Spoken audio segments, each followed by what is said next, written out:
So I'm back with the Nissan again.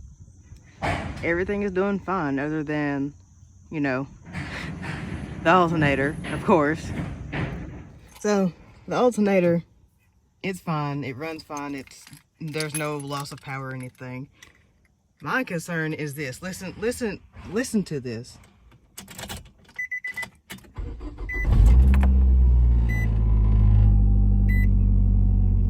Well, some days, most days, it's normally louder than that, but it's whining. It's got a decent whine to it.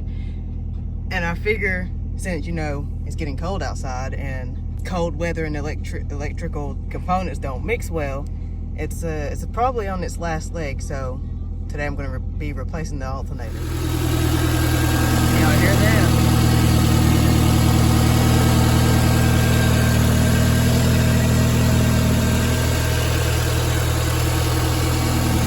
If y'all remember, about a year ago, I had this heat shield on the alternator I had got from SC Concepts, and I don't think it was the alternator or the heat shield's fault for not doing its job properly. I think it's just the alternator that I had bought a couple years ago it wasn't a great alternator. It was a reman alternator, and reman alternators come from old alternators that are no longer good. So this probably did do its job. It's just the alternator that I had is just bad, basically.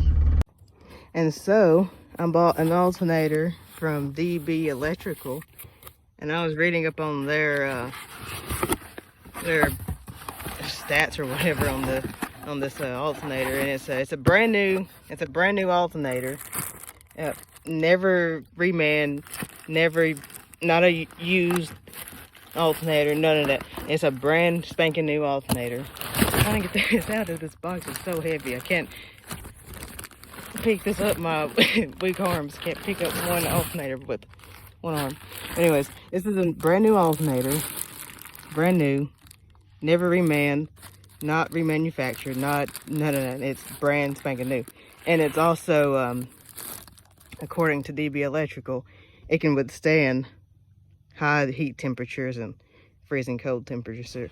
So I'm going to put this on today, and we're going to see how much they can hold up to this extreme heat of the my Nissan's engine bay, because it gets really hot in that engine bay because of that catless header, and it doesn't have a heat shield on that header. So yeah, I'm going to put this on real quick, and let's see how it holds up for another couple years, because it seemed like every 2 years is when I replace these alternators. So let's test it out and see.